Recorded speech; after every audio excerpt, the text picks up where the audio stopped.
Je t'écris ces choses avec l'espérance d'aller bientôt vers toi, mais afin que tu saches, si je tarde, comment il faut se conduire dans la maison de Dieu, qui est l'église du Dieu vivant, la colonne et l'appui de la vérité. Église universelle, église locale, temple, église de maison, cellule de proximité. Où est-ce que nous devons nous réunir finalement?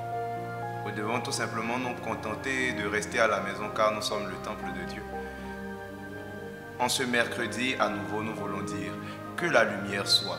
Et la lumière fut, que dis-je? Et la lumière est. Et la lumière sera davantage dans nos cœurs.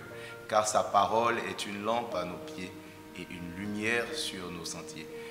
Aujourd'hui, à nouveau, nous voulons être affermis par la grâce de Dieu dans la parole de Dieu. Bienvenue à Lumière sur mon sentier. Shalom.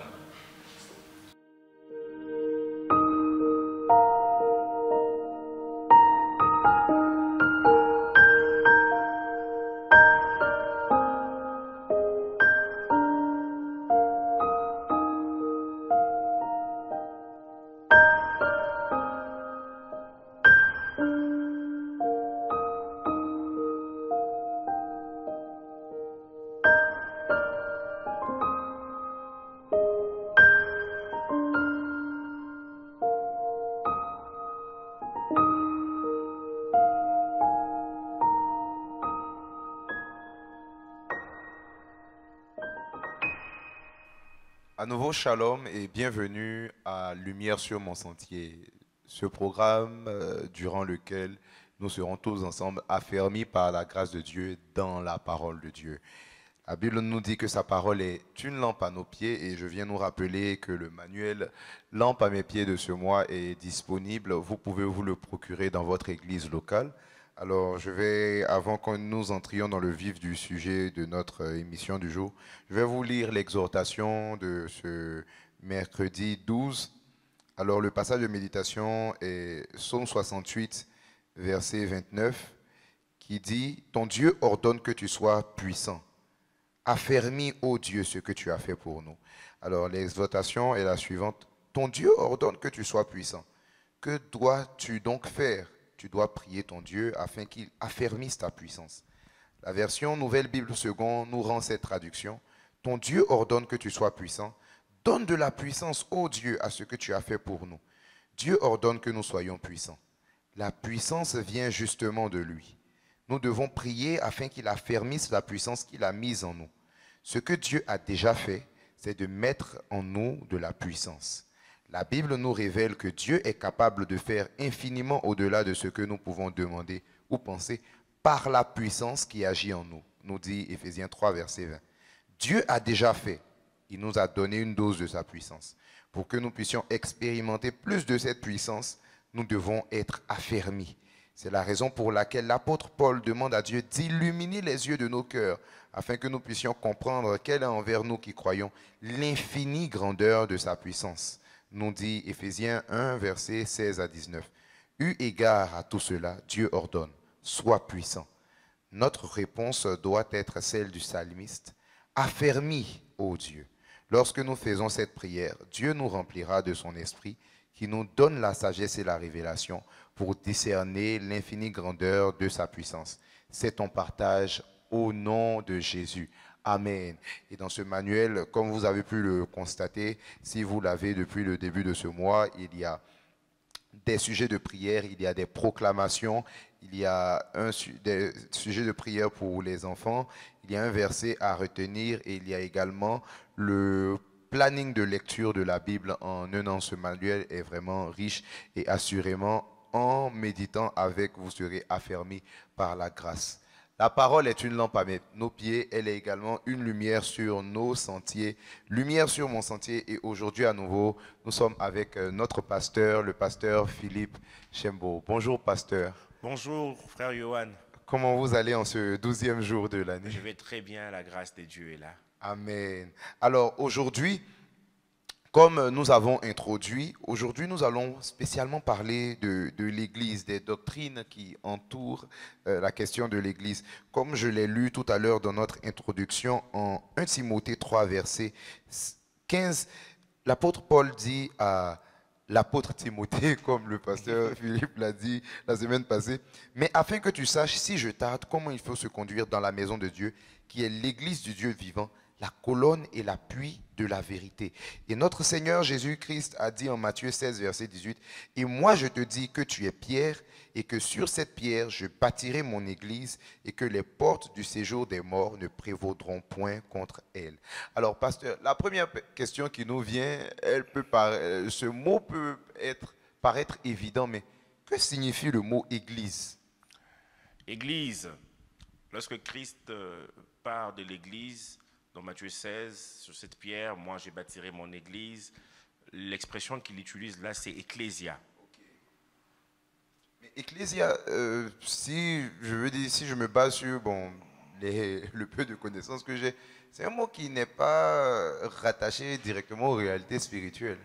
Oui, c'est un mot qui n'est pas rattaché aux réalités spirituelles parce que Jésus, il a vécu dans un monde. Il a vécu dans un monde comme nous vivons aussi dans un monde. Et Jésus, lorsqu'il parle de ce grand mouvement qu'il voulait accomplir dans le royaume de Dieu, il dit « Je bâtirai mon église. Les portes de ce genre de monde ne prévaudront point contre elle. » Ecclésia était cet endroit où on traitait des problèmes liés à la cité. Voilà. Et ceux qui en faisaient partie avaient été choisis par l'empereur romain. Voilà. Ecclésia signifie hors d'eux. Voilà. Ek et puis clésia. Ek qui donne exo, hors d'eux. Clésia, clésis, caléo, appelé hors d'eux. Et Jésus est en train de dire, je bâtirai mon église. César a son ecclésia. Moi, je bâtirai mon ecclésia. Ecclésia était une forme, on pourrait parler aujourd'hui du Sénat. Et Jésus dit, moi, je bâtirai mon église. Et les portes de séjour de mort ne prévaudront point contre elle. Et pour nous, l'église signifie une assemblée des personnes qui ont été appelées hors du monde pour vivre pour le Seigneur. Amen. Alors, on entend parler d'église universelle, église locale. Certains même disent que pour faire la différence, quand on écrit église avec grand E, c'est l'église universelle, avec petit E, c'est l'église locale. Je connais même des dénominations qui s'appellent église universelle du royaume de Dieu. Finalement, quelle est la différence entre l'église universelle et l'église locale? Il est vrai que dans la Bible, nulle part on trouvera église universelle. On trouve l'église locale, pas écrit noir sur blanc, mais on parle de l'église de Jérusalem, l'église de Corinthe, c'était des églises locales, appartenant à une ville, appartenant à une région, appartenant à une localité. L'église universelle, ce que nous appelons communément église universelle, c'est l'ensemble de ceux qui appartiennent au Seigneur Jésus-Christ, ceux qui ont cru en lui depuis le 1er siècle jusqu'à aujourd'hui. Dans Hébreux 12, 23, l'auteur de l'Épître aux Hébreux parle de l'assemblée de premiers-nés inscrits dans les cieux. Tous ceux-là qui ont accepté Christ comme Seigneur et Sauveur font partie de l'Église que Christ viendra chercher. Christ ne viendra pas chercher une dénomination. Il viendra chercher tous ceux-là qui ont cru en lui. Parce qu'on peut faire partie d'une église locale, dénominationnelle, et ne pas faire partie de l'église universelle. Ah. Oui. C'est-à-dire, au ciel, on te connaît, parce que tu peux avoir une carte de membre dans ton église locale, mais à l'enlèvement, tu restes. Wow. Ça serait vraiment triste. Ça serait vraiment triste. Donc, il y a une différence. Tous ceux-là qui sont nés de nouveau, qui ont accepté Christ et qui marchent selon ses voies, font partie de l'église. Sous-entendu, l'église universelle. Et l'église locale, c'est l'expression visible de l'église universelle. Donc, ça veut dire que l'église universelle, en tant que telle, c'est abstrait, bien que tout enfant de Dieu appartienne à l'église universelle, mais que l'église locale, c'est donc l'expression dans une localité Oui, exact. de l'Église universelle. D'accord, mais du coup, vous avez dit quelque chose tout à l'heure, c'est qu'on peut appartenir à une église locale et ne pas appartenir à l'église universelle. Qu'en est-il de l'inverse? Est-ce qu'on peut appartenir à l'église universelle sans appartenir à une église locale? Impossible. Dans la pensée biblique, ce n'est pas possible. Parce que la Bible, dès le début de l'Église, on a commencé à parler de l'Église de Jérusalem, parce qu'il y avait une église à Jérusalem, l'église de Thessalonique, l'église de Corinthe, l'église de Rome, que même l'apôtre Paul n'a pas fondée. Oui, il n'a jamais été là-bas, l'église de Colosse, l'église de Laodicée. Dans cette région de la Galatie, il y avait des églises à Lystre, à Iconium, à Derbe, à Antioche de Pisidie. Là, il s'agissait des églises locales. Le Seigneur ajoutait chaque jour à l'église ceux qui étaient sauvés, nous dit Actes chapitre 2. Donc quand on est sauvé, on intègre une église locale. Ok, donc quand on est sauvé, on intègre une église locale. Est-ce que ça veut dire que on ne doit pas rester à la maison et se dire que bon, je suis sauvé, je suis le temple du Saint-Esprit, donc bon, je peux rester prier chez moi? Non, on ne doit pas rester à la maison. Parce que le Seigneur, il désire que nous puissions être en communion avec les frères et sœurs. Parce que nous sommes membres les uns des autres. Je suis le temple du Saint-Esprit, c'est vrai. L'autre aussi est le temple du Saint-Esprit.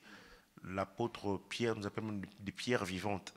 Approchez-vous de lui, pierre vivante, rejetée par les hommes, mais précieuse aux yeux de Dieu. Et vous aussi, pierre vivante, voilà, édifiez votre sainte vocation afin d'élever une maison spirituelle. Pierre 2, 4 jusqu'à 6 à peu près. Donc c'est lorsque nous nous mettons ensemble que nous nous édifions.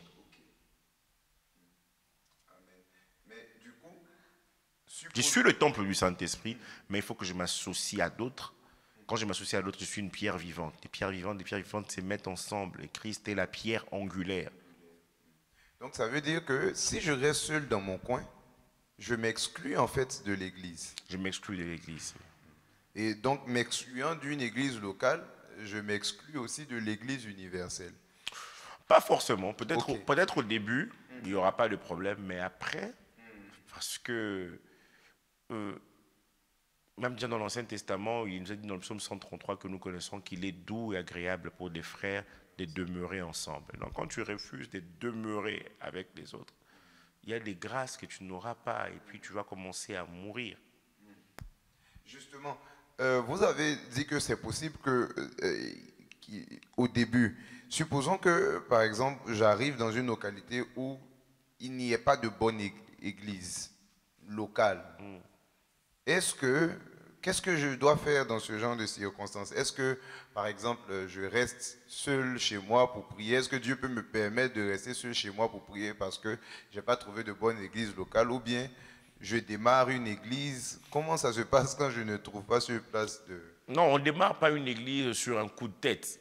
Ah, non, okay. Non. Il faut que le Seigneur nous y conduise. Ah, d'accord. Donc, ça veut dire que un chrétien ne peut pas juste se lever comme ça et puis dire je démarre mon église. Non, on ne peut pas commencer juste comme ça. Il faudrait que on ait une conviction du Seigneur. Bon, d'autres aussi peuvent dire moi aussi j'ai eu la conviction du Seigneur, mais il faut que l'on soit clair là-dessus.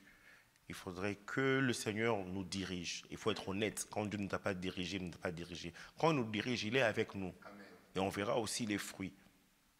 On verra aussi les fruits. Donc, il est important que lorsque j'arrive dans un endroit, peut-être c'est moi qui dis que ce n'est pas une bonne église. Qu'est-ce qui me fait dire que ce n'est pas une bonne église? Peut-être je ne retrouve pas la façon de faire que j'avais là où j'étais. Qu'on le veuille ou pas, il y a quand même un aspect culturel qui entre en jeu dans notre culte. Qu'on le veuille ou pas. Et puisqu'on a été dans un milieu culturel, teinté un peu de la culture, on s'est dit que c'est le seul modèle. Alors, ce n'est pas le seul modèle. Donc, mais voilà, le Seigneur nous conduira. Le Seigneur ne peut pas permettre assez que dans une localité, dans une ville, qu'il n'y ait pas d'assemblée qui soit conforme à sa parole. Mais il peut aussi arriver. Il peut aussi arriver, mais là, si on était à un endroit, il faut en parler à son pasteur, prier. Est-ce que c'est nous que Dieu choisit afin que l'œuvre commence? Voilà, donc on ne peut pas prendre une initiative juste comme ça. D'accord. Donc, ça veut dire que déjà, le premier réflexe quand j'arrive dans une localité, c'est pas de rester chez moi à la maison, bien de commencer une église, c'est déjà de chercher. De chercher, oui. Une église sur place. Oui. Et puis après, vraiment évaluer le... Oui, mais c'est biblique. Dans Actes chapitre 16, l'apôtre Paul arrive, il débarque avec Silas. Et la Bible nous dit qu'il cherchait un lieu de prière. Ah, ok. Même Paul n'a pas commencé directement. Parce que c'était quand même l'apôtre Paul. Il aurait pu commencer. Oui. Acte 16, le verset 13. Le jour du sabbat, nous nous rendîmes hors de la porte vers une rivière où nous pensions que se trouverait plutôt un lieu de prière. Wow. Quand même, l'apôtre Paul, je me dis, bon, si c'était un chrétien lambda, on pouvait, mais l'apôtre Paul, je veux dire, on aurait même pu l'excuser en disant qu'il aurait pu lui-même commencer. Ouais. Wow, ça souligne vraiment donc l'importance, quand j'arrive quelque part, de chercher donc une église locale où prier. Amen. Et donc, quels sont donc, sur quoi doit-on se baser pour aller donc dans une église locale? Sur quoi doit-on se baser? D'abord, Christ, Jésus-Christ doit être le chef. Ok. Colossiens est clair. Même Éphésiens, en lui, tout le corps est coordonné. C'est Christ qui est le chef. Okay. Dans une église, on doit le voir dans tout ce qui est fait. Tout est centré sur Christ. Amen. Christ est le chef. On doit se baser aussi sur un autre critère, l'adoration. Adorer Dieu en esprit et en vérité. Dieu doit y être adoré. Amen. Un autre critère aussi, la parole qui est prêchée. La parole doit être prêchée dans sa totalité. Nous devons croire en ce que la Bible nous dit. Nous devons croire au miracle. Nous devons croire à la guérison. Nous devons croire en la prospérité. Oui, financière, parce que la Bible nous dit sois en bon état et sois prospère comme prospère l'état de ton âme. Et la parole de Dieu doit être prêchée, la sainteté, la sanctification, le fruit de l'esprit, les dons spirituels, le plein évangile. Il ne suffit pas d'avoir le nom plein évangile, mais on doit trouver dans notre église réellement ce plein évangile-là. Okay. Donc ça veut dire que peut-être la renommée ou bien la beauté de l'édifice ne rentre donc pas en ligne de compte en ce qui concerne le choix d'une église. Non, ça n'entre même pas en ligne de compte. Waouh, parce qu'aujourd'hui, je veux dire, facilement les gens vont dans des églises juste peut-être à cause du nom. Ils jugent charnellement.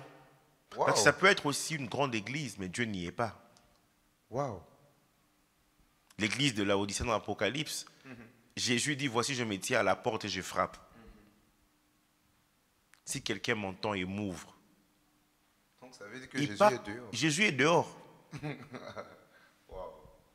Donc ces églises ont fait tellement de bruit, tout ça. Jésus est dehors. Il dit, je me tiens à la porte, ouvre-moi, ouvrez-moi. Si quelqu'un entend ma voix et m'ouvre, j'entrerai. Il ne parle pas d'une secte, il parle d'une église, mais qui a tout perdu. Ce n'est pas le bâtiment, ce n'est pas la renommée, ce n'est pas le grand pasteur, entre guillemets. Grand par rapport à quoi? Vraiment grand par rapport à quoi? Waouh.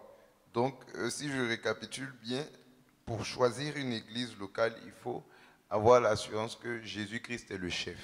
Oui. Il faut que Dieu y soit adoré en esprit et en vérité. Et il faut que la parole soit prêchée dans sa plénitude.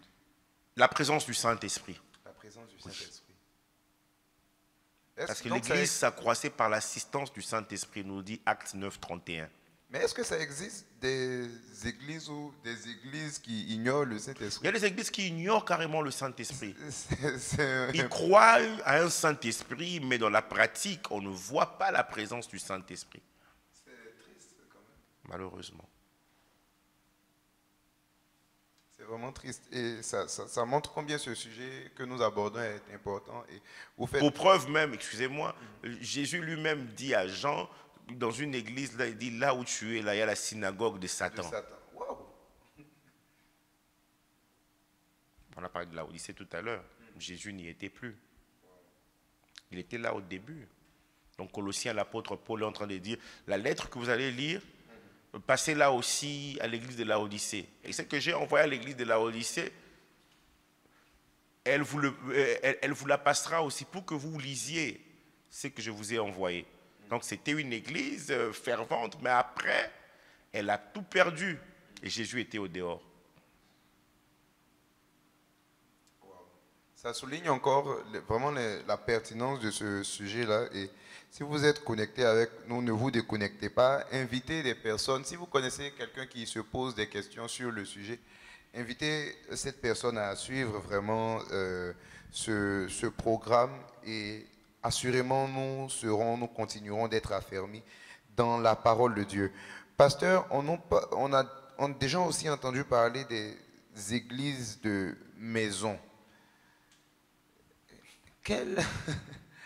Et surtout que, par exemple, moi, dans la ville où il y a mon église locale, il y a beaucoup d'églises dites de maison. C'est vrai que vous avez donné les critères tout à l'heure, mais est-ce qu'on peut aller dans une église qui se trouve dans une maison? Est-ce qu'il faut quand même attendre d'abord une église qui a un bâtiment, je vais dire ça comme ça, un peu... qui frappe un peu quand même la vue? Comment considérer les églises dites de maison? Déjà, les personnes qui insistent sur le fait que c'est une église de maison ont des problèmes. Okay. Ça signifie quoi, église de maison? Oh non, il ne faut pas aller dans les églises bâtiments. Mais une maison, c'est un bâtiment aussi. Il y a des murs. En effet, une maison, c'est un bâtiment. Donc ces gens-là ont des problèmes. Ils veulent juste dire qu'on ne veut pas d'une église genre cathédrale avec une structure, je ne sais pas, une église construite en structure métallique, je ne sais pas quelle structure utiliser. Voilà. Ils se disent non, on s'est réunis au salon et autres. Une maison est un bâtiment.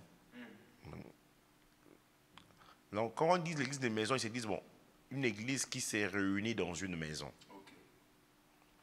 Il n'y a pas de mal en ça. Il y a des endroits où les gens peuvent se réunir dans une maison. Est-ce que c'est déjà arrivé à l'époque où la Bible a été écrite? Oui. Dans Romains 16, verset 5, on nous dit saluer aussi l'église qui est dans leur maison. Qui est dans leur maison. Donc, dès que 2 ou 3 se réunissent, Jésus a dit il est au milieu d'eux.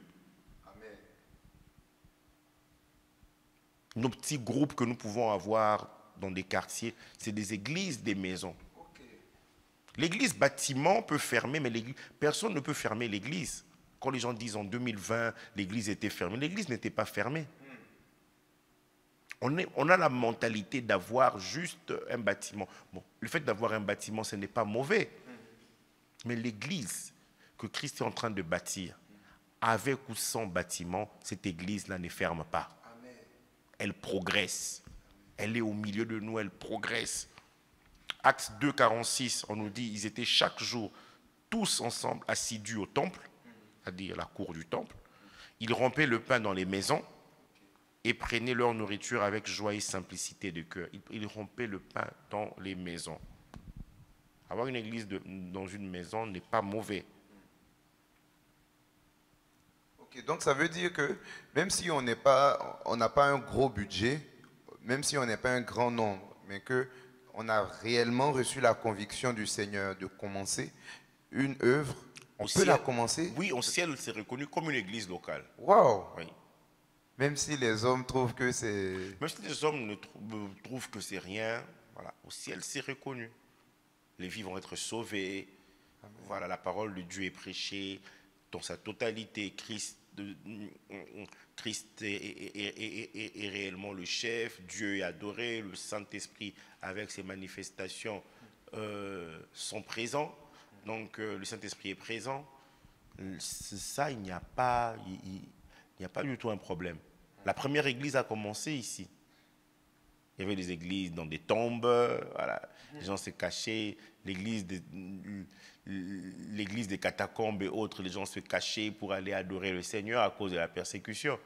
Et cet évangile est arrivé jusqu'à nous. Amen. Donc, quel que soit le lieu, quelle que soit la splendeur du lieu ou la modestie du lieu, le plus important est la direction du Seigneur et le rassemblement des enfants de Dieu. Amen. Également, est-ce qu'il faut aussi uniquement prendre en compte la proximité géographique pour aller dans une église? C'est-à-dire, j'arrive dans un endroit et j'apprends que juste à 5 minutes de marche, il y a une église là. Est-ce que c'est suffisant pour appartenir à cette église-là? La proximité géographique ne suffit pas. Ok. On nous parle ici de l'apôtre Paul, il a cherché un lieu de prière. Donc peut-être, probablement, il y avait d'autres lieux de prière. Moi, j'ai dit probablement. Mais ce n'était pas ce qu'il cherchait. Ok, donc ça veut dire que s'il savait réellement que je pars dans une église à proximité de chez moi, mais que je ne retrouve pas les critères qu'on a cités précédemment, c'est-à-dire Jésus-Christ réellement à la tête, réellement adorer la présence du Saint-Esprit, la parole de Dieu prêchée vraiment dans toute sa plénitude, même si elle est à proximité de chez moi, est-ce que c'est dangereux de m'y rendre? Oui, c'est dangereux de m'y rendre. Et puis, il peut avoir tous les critères. Hein, et il peut arriver que le Seigneur, moi je peux répondre d'une autre façon. Ok. Il y a plusieurs bonnes églises là où je suis. Ok. Mais le Seigneur, il peut me conduire à aller plus loin. Ok. Parce qu'il a un objectif qu'il veut atteindre avec nous dans cette assemblée-là. Est-ce que ça veut dire que on peut avoir plusieurs bonnes églises, mais qui ont des missions sensiblement différentes? Oui. Excusez-moi, il y a de ces assemblées où le Seigneur, il vise seulement les personnes âgées. Ok. Ouais. Il y en a d'autres, mais la force, je me souviens, il y a 13 ans de cela, j'étais allé avec mon pasteur dans un pays en Occident et nous avions visité plusieurs églises. La première église, d'abord, elle était jeune. Elle était vraiment jeune. Et nous sommes allés, après les 400 km, dans une autre assemblée.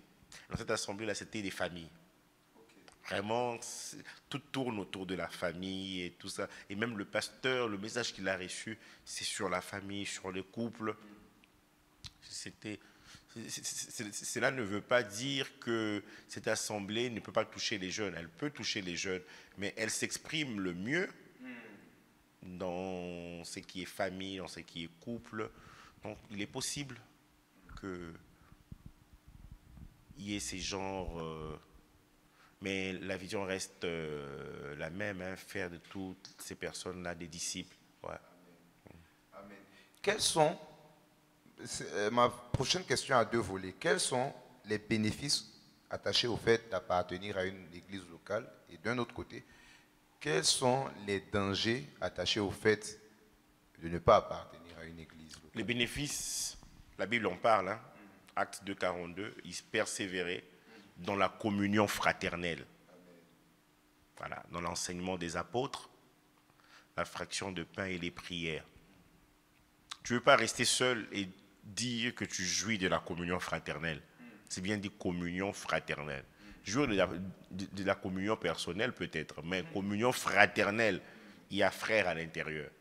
Voilà, il y a l'enseignement des apôtres, l'enseignement sur qui est Christ, quelle est son œuvre, pourquoi est-il venu, le Saint-Esprit, pourquoi dit-on qu'il poursuit l'œuvre de Christ. Nous avons les prières, toutes sortes de prières que nous devons présenter à Dieu, c'est dans une église locale. C'est clair que la prière, d'accord, on ne peut pas la pratiquer seul. On ne peut pas la pratiquer seul. Priez les uns pour les autres afin que vous soyez guéris. Mais toi, tu es seul. Ce sont les bénéfices que nous avons. La fraction de pain, la Sainte Seine, voilà. Un moment de communion ensemble. Il est vrai que il peut arriver qu'on ait une direction telle que là où nous sommes, on ne peut pas se rassembler. Nous l'avons fait pendant l'année 2020 de la pandémie, 2021 aussi. De temps en temps, nous le faisons là où nous sommes. C'est sur instruction du pasteur, du responsable d'église, que nous partageons. Nous partageons le repas du Seigneur. C'est à quelques exceptions. Voilà. Mais le Seigneur désire qu'en tant que corps, nous puissions avoir ces moments ensemble.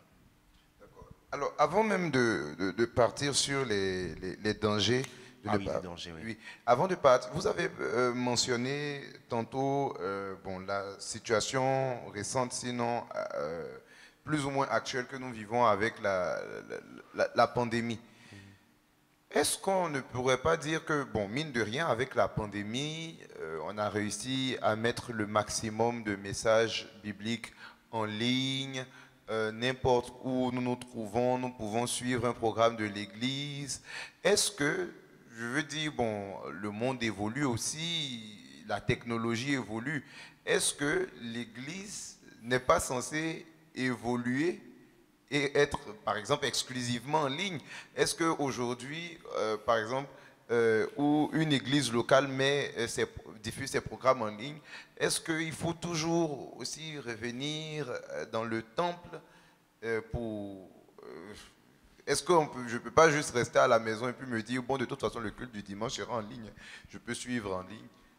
Moi, j'aimerais répondre en te faisant réfléchir.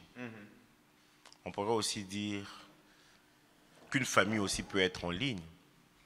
L'enfant grandit, voilà, le père est d'un côté, la mère est de l'autre côté, les enfants de l'autre côté. Voilà, on n'a plus besoin d'une structure familiale. Voilà, c'est révolu. Donc, quand on a une réunion, chacun se connecte dans la chambre, et puis dans sa chambre, voilà. Et puis chacun mange de son côté, et puis on se dit bon appétit, on se regarde, on échange. Non. Mais là, il n'y a plus la communion. Il n'y a plus de communion. Voilà. L'Église, que nous puissions avoir des diffusions en ligne, de programmes de prière, de programmes d'enseignement, de prédication, ça aide, ça édifie. Il y a de ces personnes qui sont dans des régions éloignées où l'Évangile n'a pas encore intégré, n'a pas encore été établi. Ces personnes-là peuvent être aussi soutenues. Il y a des gens, à cause de leur santé, ils ne peuvent pas se déplacer quand on a un programme en ligne, mais il faut toujours encourager les gens d'avoir une église locale où nous nous rassemblons. Il y a un bienfait, il y a une bénédiction dans le fait que le corps se rassemble. Sinon, nous passerons à côté. Donc, ça n'exclut pas. Ça n'exclut pas. Même si on peut commencer, voilà, il y a plus, en tout cas, je sais, par exemple, en Amérique du Nord, ça fait déjà longtemps, il y a ce qu'on appelle e-church. Voilà, l'église en ligne. Ça date de plusieurs années, 3 ans, 5 ans de cela, où les gens sont exclusivement en ligne. Moi, je crois aussi que ces personnes, on doit les aider à intégrer une église locale. C'est vrai que probablement ça a été un moyen par lequel Christ est entré dans leur cœur. Il est bon que ces personnes-là intègrent, voient les autres. Il est vrai que le développement technologique veut nous conduire à tout ce qui est virtuel. Mais il y a de ces choses qui ne doivent pas être virtuelles. Même Jésus, qu'on ira au ciel, on le verra face à face. Amen. Wow. Effectivement, on aurait pu rester juste sur la terre ici. Oui. Jésus pouvait faire ça aussi la technologie. Il nous appelle par WhatsApp, il nous appelle par Skype. Non. Il est allé nous préparer une place afin que là où il est, nous y soyons aussi. Amen. Amen. Donc c'est vraiment, donc ça veut dire que l'église en ligne, ça doit être une exception. Ça doit être peut-être un moyen de toucher plus de gens, mais ça ne doit pas devenir la règle exclusive. Donc ça ne devait pas devenir la règle exclusive. Ça ne devait pas devenir la règle exclusive. Amen. C'est vrai que ça nous prépare avec le retour de Jésus. Il y a beaucoup de choses. Il y aura probablement des bouleversements. Ça pourra aider, bon, pour ceux qui vont rester. Toi et moi, nous savons que nous allons partir avec nos frères. Nous allons partir, n'est-ce pas? Nous ne pouvons pas rester ici. Oui, nous allons partir parce que nous devons voir le Seigneur face à face. Face à face, justement. Oui, oui. On ne va pas voir le Seigneur en ligne. Amen. Donc, justement, ça c'est vraiment, je pense que je vais rapidement refermer la parenthèse. Peut-être que ça sera l'objet d'une émission à part entière. D'accord. En ce qui concerne les diffusions en ligne. Quels sont donc les dangers de ne pas être attaché à une église locale? Bon, nous ne jouissons pas de la protection spirituelle. Ok. La Bible nous dit nous sommes le troupeau. Nous sommes son pâturage, le troupeau que sa main conduit. Amen. Et Jésus l'a dit, il est le bon berger. Le bon berger donne sa vie pour ses brebis. Voilà, une brebis isolée et en danger. La Bible nous dit que celui qui est seul cherche ce qui lui plaît. Il s'irrite contre tout. Il s'irrite contre tout. Alors, on le voit dans Proverbe 18. Donc, il dit encore, les rebelles seuls habitent les lieux arides. Nous devons être ensemble. Donc, on est exposé aux faux enseignements, aux fausses doctrines, et exposé aux faux apôtres, aux faux docteurs, aux faux enseignants, comme je l'ai mentionné, aux faux frères. On ne peut pas bénéficier de la guérison qui peut être disponible, l'onction de guérison qui peut être disponible dans une assemblée locale. On ne peut pas bénéficier de l'imposition de mains, parce qu'on est seul. Mais on va dire quoi? Soi-même, on commence à s'imposer les mains? Non. Donc, il y a la communion fraternelle, comme je l'ai dit. On est isolé, donc pas de communion avec les autres. La prière, on n'expérimente pas la prière d'accord, la prière d'ensemble. La Bible nous dit dans Actes 12, Pierre, il était en prison et l'Église ne cessait de prier pour lui. Wow, c'est vraiment fort. Et vous avez vous avez cité tantôt la protection spirituelle, le fait de ne pas être exposé à des loups ravisseurs. Oui. Donc ça veut dire que si j'appartiens fidèlement à une église, est-ce que je me permets de poser cette question-là aussi? Parce qu'il peut arriver que j'appartienne à une église, mais que je suive aussi d'autres personnes à gauche, à droite. Est-ce que ça, c'est normal d'appartenir à une église locale, mais sous prétexte, bon, je ne vais pas m'avancer déjà là-dessus, mais parce que je fais aussi partie de l'église universelle, je commence à suivre d'autres bergers, c'est-à-dire que soit, bon, je suis des programmes d'une autre église locale, au point où même je maîtrise mieux ces programmes-là que ceux de mon église locale, ou bien, je ne sais pas, j'ai un prophète personnel, j'ai un voyant personnel, même un apôtre personnel. Est-ce que ça, c'est normal? Ce n'est pas normal. D'abord, dans l'église universelle, Dieu a donné des dons.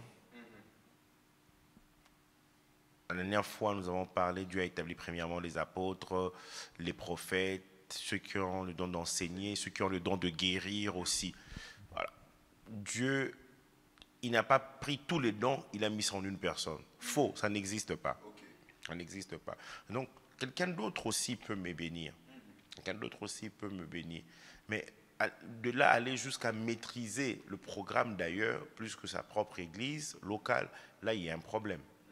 Je vous assure qu'il y a un problème. J'aime souvent le dire, donné cette illustration lorsque je vais à un endroit prêcher. J'ai dit que la nourriture que vous devez manger, j'ai dit au peuple, c'est la nourriture de la maison. Mais de temps en temps, il nous arrive de manger la nourriture du restaurant, voilà, fast food que je ne conseille pas toujours. Mais bon, et la nourriture de la maison reste la nourriture de la maison. Et donc, nous ne devons pas oublier cela. La Bible nous demande d'être plantés. Ok. Voilà, Psaume 92, le verset 12. On nous parle du juste qui est planté dans la maison de l'Éternel. Voilà, verset 12 à 13.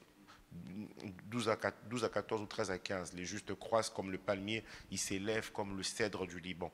Plantés dans la maison de l'Éternel, ils prospèrent dans les parvis de notre Dieu. Ils portent encore des fruits dans la vieillesse. Ils sont pleins de sève et verdoyants. Il y a de ceux-là aussi qui ont leur prophète personnel.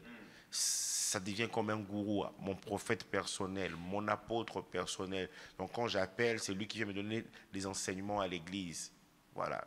C'est comme un homme de Dieu a dit, un livreur de pizza. Donc il me livre ma pizza quotidienne. Ça, je ne trouve pas ça dans la parole de Dieu. Nous devons aller, quitter notre point A, aller pour nous rencontrer, pour nous réunir avec les autres. Donc c'est un danger, et vous êtes en danger lorsque vous vous exposez à ces genres d'enseignements. Voilà. Il y a certains aussi qui peuvent être bien, mais après, on n'a pas toujours le contrôle de ce qui se passe. Donc vous devez faire très attention. Mais pasteur, j'ai bien compris ce que vous avez dit, mais prenons par exemple le cas d'un homme d'affaires chrétien qui voyage beaucoup. Est-ce qu'il peut, supposons qu'il fait 2 semaines ici, il fait 2 autres semaines là, après 1 mois par ici, 3 semaines dans un 4e lieu, est-ce que de façon pratique, lui, il peut appartenir à une église locale? Est-ce que ce ne serait pas plus simple pour lui, par exemple, d'avoir un pasteur personnel? Non. Il doit faire partie d'une église. Et quand on fait partie d'une église, on a un pasteur qui nous est donné, où le pasteur a d'autres pasteurs aussi, qui travaillent en étroite collaboration avec lui. Et il peut demander à quelqu'un, à l'un des pasteurs, de le suivre, comme toute autre brebis, comme lui-même aussi, il peut suivre cette personne-là. Même l'apôtre Paul n'était pas un homme d'affaires, mais lorsqu'il allait pour ce voyage missionnaire, il revenait à Antioche. Il présentait un rapport. Wow. Wow, ça alors. Donc ça veut dire que, quelles que soient les occupations, quel que soit le rythme de vie qu'on a, il y a toujours une église locale à laquelle on doit être attaché. On doit être attaché à une église locale. Wow.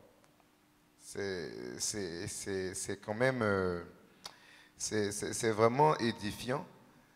Et donc, ça veut dire que, bon, je pense que vous connaissez quand même certains chantres de renommée internationale. Et bon, moi, je n'en connais pas, je dirais personnellement, mais je m'imagine que devoir faire beaucoup de tournées et tout ça, quand même, quelquefois on se pose la question de s'ils ont une église locale à laquelle ils sont attachés, ou bien, bon, ils suivent juste des gens. Non, il y en a plusieurs même, des très bons chantres ont des églises locales. Wow. L'année dernière, j'étais dans mon pays, j'ai eu la possibilité d'enseigner dans une église locale, une église vraiment sœur aux assemblées chrétiennes. Je suis intervenu, il y avait 3 cultes, ils font 3 cultes, je suis intervenu, et la chantre qui a reconduit, elle est de renommée internationale. Mais c'est son église locale. Quand elle est là, elle conduit le culte comme tout le monde. Voilà, elle est programmée que ces jours-là, c'est elle qui conduit. Okay. Il y a des jours aussi, elle ne conduit pas, elle s'assoit. Dans cette assemblée-là, elle a son responsable. Okay. Oui. Il y a son responsable. C'est une dame même, la femme du pasteur, elle est responsable de la louange. Okay. Cette chantre de renommée internationale est soumise à une responsable locale. Ça, alors, c'est un peu étonnant parce qu'on se dit, bon, quelqu'un qui a déjà la gloire, on se dit peut-être qu'on lui déroule le tapis rouge Oui, partout où cette personne est. il faut avoir une église locale. Autrefois vivait un homme de Dieu exceptionnel. J'ai eu la grâce de le voir prêcher pendant une semaine, T.L. Osborne. Il était des assemblées de Dieu, un grand évangéliste. Lorsqu'il retournait aux États-Unis, il avait une église locale. Wow, le grand T.L. Osborne. Le grand T.L. Osborne. Il avait une église locale, il s'asseyait, il prenait des notes. Wow. Si donc le grand T.L. Osborne s'asseyait pour prendre des notes dans son église locale, qui sommes-nous pour ne pas prendre des notes lorsque nos pasteurs prêchent? Ah, que Dieu nous aide, que Dieu nous aide vraiment. Pasteur, il y a aussi cet autre point de la question. J'appartiens à une église locale. Supposons par exemple que moi j'appartiens à l'église locale de Mohamedia et peut-être pour des raisons de travail ou de famille, je me déplace, je sais pas, je vais donner vraiment une ville que beaucoup ne connaissent pas pour ne pas que quelqu'un me prête déjà des intentions. Je déménage par exemple À Ouarzazate. à Ouarzazate. Oui. À Ouarzazate. Qu'est-ce que je fais quand je déménage à Ouarzazate? Est-ce que supposons que, par exemple, je ne sais pas quelle est la ville la plus proche de Ouarzazate. Je ne sais pas si Agadir est proche de Ouarzazate. Je n'ai pas ça en tête.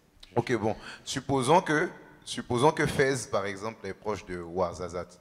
Parce qu'on a une église locale à Fès. Qu'est-ce que je fais? Est-ce que si par exemple Fès est à 15 minutes de Ouarzazate, est-ce que je rejoins l'église de Fès, vu que c'est à proximité, ou bien je démarre une église, une branche de mon église locale à laquelle j'appartiens à Ouarzazate là-bas, ou bien si je trouve une autre église qui est à Ouarzazate. Je vois déjà ici que Ouarzazate est très loin de Fès. Hein? Ah, ok. Et donc je ne vais pas m'aventurer à Fès. Très loin de Fès. Oui. Ou bien, si je trouve une église locale qui est là à Ouarzazate, bon, je m'y rends directement. Qu'est-ce que je fais dans ce genre de situation? C'est-à-dire, soit il y a une branche de mon église locale qui se trouve Dans ce lieu-là. dans ce lieu, j'y vais, ou bien il n'y a pas, mais il y a peut-être dans une ville à proximité, soit à 15-30 minutes. C'est là-bas que je me rends, ou bien je démarre moi-même une église locale à Ouarzazate, une branche de mon église locale. Je comprends pas qu'on doit juste se lever et démarrer quelque chose. Ok. Donc, comme tout à l'heure, Tu appartenais déjà à une église locale. Oui. Il faut présenter la situation. Peut-être Dieu t'envoie là juste pour prier. ok. Prier pour cet endroit, prier. Et c'est ça ton rôle, c'est ça ta partition. Il y a des gens qui viendront dans la suite, pourront avoir la pensée de placer quelque chose. C'est au ciel qu'on reconnaîtra ton apport. C'est très important. Il faut toujours dans tout ce qui est implantation, il est vrai que Christ a dit allez faire de toutes les nations des disciples. Il faut toujours entendre le Seigneur. Si la Bible nous dit que Dieu avait interdit, l'Esprit de Christ, le Saint-Esprit avait interdit à l'apôtre Paul d'aller prêcher l'évangile en Asie, donc il faut suivre la direction divine. Amen. Très important. À cette question, je dirais, il faut suivre la direction divine. Amen. Donc ça veut dire, bien que ce soit noble d'implanter une église, oui. Il ne faut jamais se précipiter à le faire. Il ne faut jamais se précipiter. Est-ce que c'est dangereux de se précipiter? Oui, très dangereux. Wow. Très dangereux.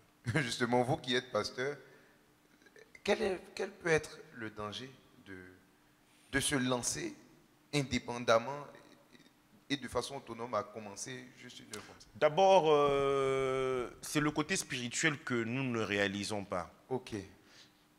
Le monde des ténèbres se déchaîne.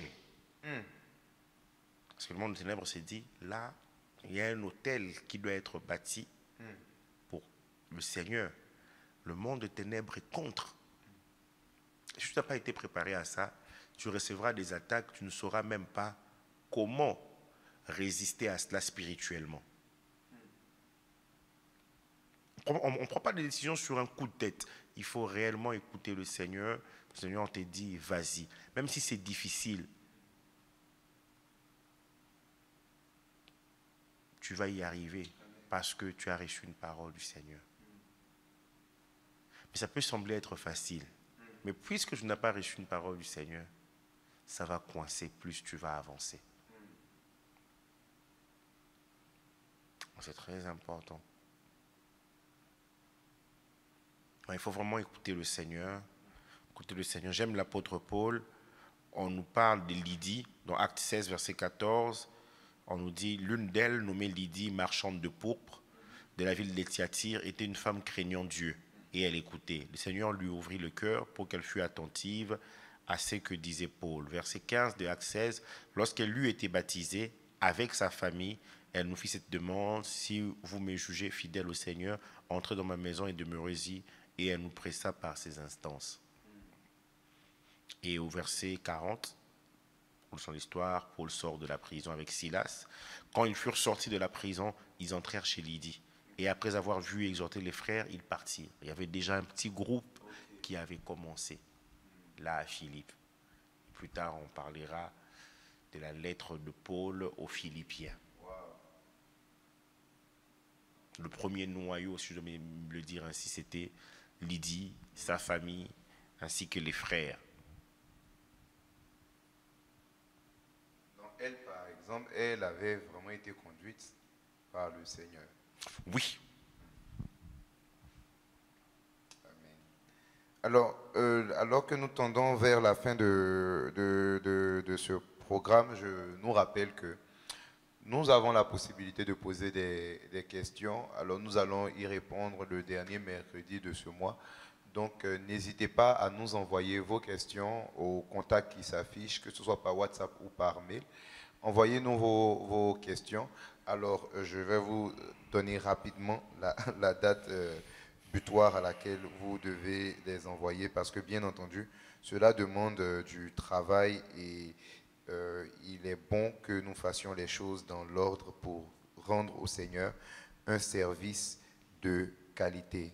C'est très important. Alors, vous pouvez envoyer vos questions au contact qui s'affiche ici et nous vous prions de le faire au plus grand tard.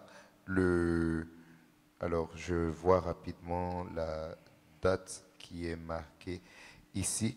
Au plus grand tard le vendredi 21. Donc au plus grand tard le vendredi 21, faites-nous parvenir vos questions et le pasteur prendra le temps d'y répondre à la lumière de la parole de Dieu. Alors, pasteur, dernière question que je voudrais vous adresser.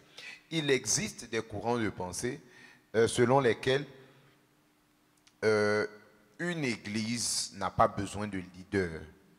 C'est-à-dire, c'est vrai qu'on peut se réunir un peu comme ceux dont on parlait, notamment le mercredi passé. C'est-à-dire, on peut se réunir, on est une assemblée, on partage la parole, soi-disant parce que la Bible nous dit, quelqu'un a-t-il une exhortation qui la donne? Quelqu'un a-t-il un message qui le donne? Donc, est-ce qu'il est possible qu'il existe une église locale sans forcément qu'il y ait un pupitre, une estrade, quelqu'un qui prend la parole du début jusqu'à la fin?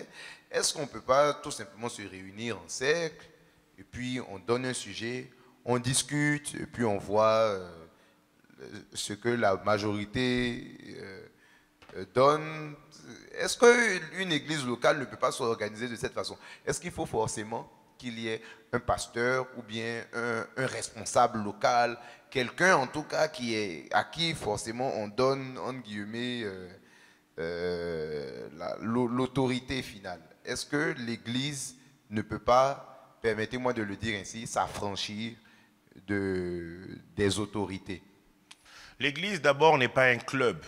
Ok. Il faudrait d'abord que nous le sachions. L'Église n'est pas un club. L'Église appartient à Jésus-Christ. Il y a un chef. Et c'est ce chef-là que nous devons suivre. Nous ne devons pas nous arrêter pour dire, ok, bon, moi, je veux juste un groupe où chacun donne son avis. Non, on n'est pas là pour donner un avis. On est là pour suivre ce que Dieu a dit. C'est poussé par l'Esprit que les hommes ont parlé de la part de Dieu et toute écriture est inspirée de Dieu. Nous devons suivre ce que les Écritures nous disent. On a mal compris ce passage. Quelqu'un a-t-il une révélation ou une inspiration? Non, ça c'est durant les cultes. Et je crois que une église doit permettre que l'on puisse s'exprimer aussi, selon que le Saint-Esprit nous conduit. Nous allons voir, c'est dans 1 Corinthiens, je pense, 14. 1 Corinthiens 14, ce passage qui est souvent mis en dehors, et utilisé en dehors de son contexte. 1 Corinthiens 14, où l'apôtre Paul nous montre comment on doit se comporter dans l'Église. Voilà. Verset 26. Que faire donc, frères, lorsque vous vous assemblez les uns ou les autres, parmi vous ont-ils un cantique, une instruction, une révélation, une langue, une interprétation, que tout s'efface pour l'édification, pour la construction. Et c'est très important pour la construction. Et la Bible le dit aussi au verset 33 de 1 Corinthiens 14, car Dieu n'est pas un Dieu de désordre, mais de paix, comme dans toutes les églises des saints. Dans toutes les églises des saints, il ne faut pas oublier, Dieu n'est pas un Dieu de désordre, mais de paix. Donc il faut que nous ayons les responsables qui nous conduisent. Et à l'église de Corinthe, il y avait des responsables.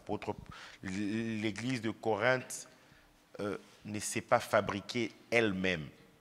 Dans 1 Corinthiens 3, l'apôtre Paul dit que j'ai planté, Apollos a arrosé et Dieu a fait croître. Il ne dit pas, voilà, chacun venait avec son arrosoir, non. Apollos a arrosé et Dieu a fait croître. Le Seigneur, il tient vraiment à cela. Il tient vraiment à cela. L'église qui était à Corinthe, il y avait des responsables. Amen. Amen. J'ai vraiment aimé la façon dont vous avez abordé cette réponse en commençant par dire que l'église, ce n'est pas un club où tout le monde fait ce qu'il veut, mais c'est l'église de Jésus-Christ.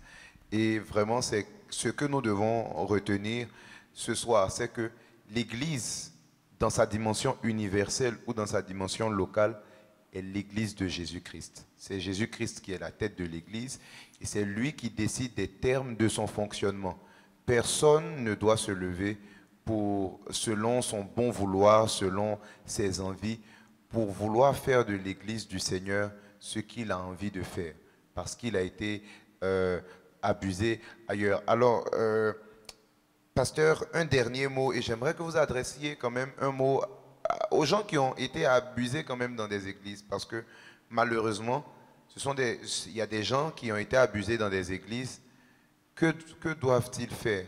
Est-ce que par prudence, ils doivent rester dans leur coin? Ou quelles sont les solutions? Quelles paroles vous pouvez adresser à cette catégorie? Je pense que la première des choses à faire est de reconnaître qu'on a été blessé. Le fait de dire qu'on a été abusé, on ne reconnaît pas forcément qu'on a été blessé. Mais il faut d'abord reconnaître, ah là, moi, j'ai été blessé. Seigneur, guéris mon cœur, guéris mon âme. Et le savoir aussi qu'il n'y a pas d'église parfaite. Il n'y a pas d'église parfaite. Quand vous lisez la parole de Dieu, chaque église avait ses problèmes. Corinthe, qu'on aime tant, où on parle des dons spirituels, Corinthe avait un problème avec la jalousie, avec l'impudicité. Mais le Seigneur, il a sanctifié cette assemblée-là À Thessalonique, certains sont venus pour dire que Jésus était déjà venu.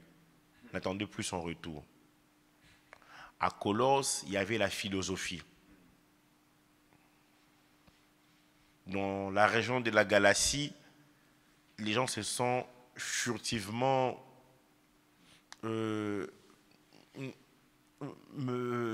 introduits à l'Église pour dire qu'il fallait d'abord suivre la loi de Moïse pour être sûr d'être sauvé. Cette Église qui était bien, l'apôtre Paul va jusqu'à dire aux Galates qui vous a ensorcelé. Donc cela nous montre que le Seigneur, il utilise les hommes imparfaits pour accomplir son œuvre parfaite. Et ça, c'est très important. Toi qui as quitté l'Église pour une raison ou pour une autre, je te conseille, reviens à l'Église. Et même commence déjà à prier. Peut-être que c'était vraiment un abus flagrant. Peut-être que ça ne sera pas l'Église où tu as été et que tu l'as quitté, que tu seras appelé à revenir. Mais Seigneur, dans une prière sincère, il te conduira à un endroit où tu pourras réellement t'épanouir. Alors vas-y, épanouis-toi. Ne sois pas à un endroit en étant juste un peu plus sceptique, hein, faire attention, suspicieux. J'ai dit, mais est-ce que c'est que j'ai vécu de l'autre côté, je risque de ne pas vivre cela. Là, on nous dit que dans l'amour, on ne soupçonne pas le mal. Ah, il est vrai que quelqu'un m'a dit l'amour aussi protège. Oui, c'est clair. Voilà, il y a la protection aussi. Mais il ne faudrait pas soupçonner le mal et prier, demander à ce que le Seigneur puisse conduire. Souvent, les gens, lorsqu'ils sont abusés, autres, voilà, ils ne montrent que leurs blessures et puis ils s'en vont. Nous devons savoir une chose, la mission principale de Satan est de déstabiliser l'Église. Prions pour l'Église. Prions pour l'Église. Prions pour les hommes de Dieu. Prions pour les femmes de Dieu. Le temps que vous passez à critiquer, priez. S'il y a ceux-là qui sont sincères, qui sont allés dans d'autres directions que qui se sont écartés de la vision première que Dieu leur avait donnée, si ces personnes-là sont sincères et qu'à un moment elles se sont écartées, Dieu va les ramener sur le droit chemin. Si ces personnes-là n'ont jamais été sincères même dès le départ, Dieu va les enlever. Dieu va les enlever et Dieu va établir des personnes selon son cœur. Donc le Seigneur nous appelle à prier, à être patient aussi et à avoir la foi et l'espérance que les choses vont changer. Le Seigneur, il a foi, il sait que la mission qu'il veut accomplir ici sur terre, il ne le fera pas. Il ne la fera pas sans l'Église. Et l'Église doit être la colonne et l'appui de la vérité. Donc j'encourage chacun à prier pour son église locale, à prier même pour les autres églises locales qui annoncent réellement l'évangile. Parce que tous ensemble, nous serons forts. Que le Seigneur vous bénisse. Amen. Amen. Qu'il vous bénisse également, pasteur. Merci encore pour votre intervention. Merci, frère Johan. Lumière sur mon sentier, c'est fini pour aujourd'hui. Nous nous retrouvons donc le mercredi prochain toujours sur un sujet de la parole de Dieu, afin que la lumière de la parole de Dieu vienne illuminer les sentiers de nos vies. Que le Seigneur vous bénisse et passez une très bonne suite de journée. Shalom.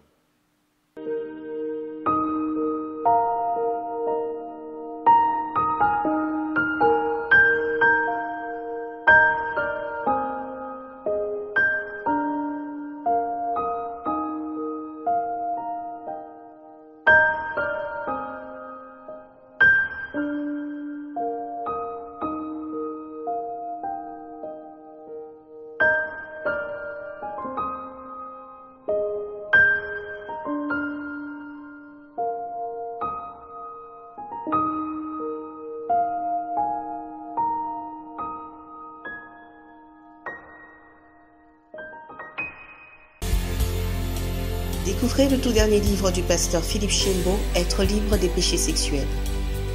Êtes-vous sous l'emprise d'un péché sexuel dans votre vie? Ou désirez-vous tout simplement vous garder pur pour le Seigneur conformément à sa parole? Alors ce livre est pour vous. Ouvrez votre cœur et plongez-y vos regards. Avec l'aide de Dieu, vous serez vainqueur. Être libre des péchés sexuels en Christ, c'est possible. Commandez dès à présent votre livre sur Amazon si vous êtes à l'étranger ou en contactant le 00 212 770 960 887 si vous résidez au Maroc. Que Dieu vous bénisse.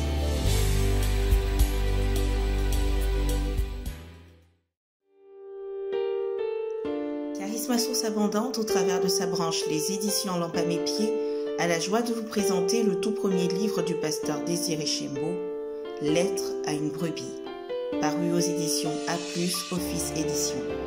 Un livre qui vous permettra de découvrir de l'intérieur les défis quotidiens de la femme du pasteur. Vous pouvez d'ores et déjà vous procurer le livre en nous contactant par WhatsApp au 00212 770 960 887.